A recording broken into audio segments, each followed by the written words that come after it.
Dear student, today we shall study chemistry chapter 1 period 2 type of chemical reaction. First point है combination reaction. The chemical reaction in which two or more reactant react together to form a single new compound is called combination reaction. अर्थात जिस chemical reaction में दो और अधिक reactant आपस में मिलकर केवल एक न्यू सिंगल कंपाउंड बनाते हैं वो कॉम्बिनेशन रिएक्शन होती है. Example, when carbon is burnt in oxygen a single substance is formed, carbon dioxide. Carbon और ऑक्सीजन मिलकर के क्या कार्बन डाइऑक्साइड बना रहे. कार्बन के साथ जो ब्रैकेट में लिखा है सी क्या है, सॉलिड स्टेट को रिप्रेजेंट करता है. ऑक्सीजन के साथ जी लिखा है गैस है. CO2 के साथ जी लिखा हुआ है ये भी क्या है, गैस को रिप्रेजेंट करता है. सेकेंड पॉइंट है डिस्प्लेसमेंट और substitution reaction. The chemical reaction in which an element displace some other element from a compound is called displacement reaction. अर्थात जिस केमिकल रिएक्शन में एक एलिमेंट किसी दूसरे एलिमेंट के द्वारा डिस्प्लेस होता हो, अलग होता हो, वो क्या होता है, डिस्प्लेसमेंट और सब्स्टिट्यूशन रिएक्शन होती है. Example, when a piece of iron is placed in aqueous copper sulfate solution then the reaction is given by Fe plus CSO4 FeSO4 plus U. इस रिएक्शन में CuFe से क्या हो रहा, अलग हो रहा है, आयरन सल्फेट बनाता है, जिस कारण से ये क्या है, डिस्प्लेसमेंट रिएक्शन है. नेक्स्ट पॉइंट है हमारा decomposition reaction. The chemical reaction in which a compound is split into two or more simpler substances is called decomposition reaction.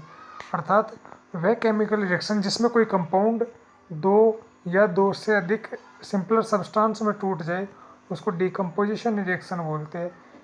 Example, when calcium carbonate is heated then it decompose to give calcium oxide and CO2. ये calcium carbonate है जिसको lime stone भी बोलते हैं. जब इसको heat किया जाता है तो कैल्शियम ऑक्साइड जिसको क्विक लाइम भी कहते हैं और कार्बन डाइऑक्साइड में टूट जाता है. नेक्स्ट पॉइंट है double displacement reaction. The chemical reaction in which two compound react together to form two new compound by exchanging their ion is called a double displacement reaction. यानी जिस reaction में कोई दो नए कंपाउंड दो नए compound में टूट जाए, कब, अपने आयनों को एक्सचेंज करके, तब वो डबल डिस्प्लेसमेंट रिएक्शन होती है. For example, when sodium sulphate react with barium chloride to form barium sulphate and sodium chloride. यहाँ पे इस रिएक्शन में Na2SO4 और BaCl2 जब आपस में रिएक्ट होते हैं तो Na के साथ जो सल्फेट आयन है SO डबल- और Cl क्लोरीन के साथ जो बेरियम आयन है, ये दोनों आपस में मिलकर के BaSO4 का निर्माण करते हैं. यानी इनके जो आयन्स है वे आपस में क्या हो रहे, एक्सचेंज हो रही है, जिस कारण डबल डिस्प्लेसमेंट रिएक्शन है. नेक्स्ट पॉइंट है exothermic reaction. The chemical reaction in which energy is released in the form of heat is called exothermic reaction. यानी जिस केमिकल रिएक्शन में एनर्जी हीट के रूप में रिलीज होती है उसको एक्सोथर्मिक रिएक्शन बोलते हैं. एग्जाम्पल, C+O2 क्या बना, CO2, और साथ में 94 किलो कैलोरी एनर्जी भी प्रोड्यूस हुई. Next endothermic reaction.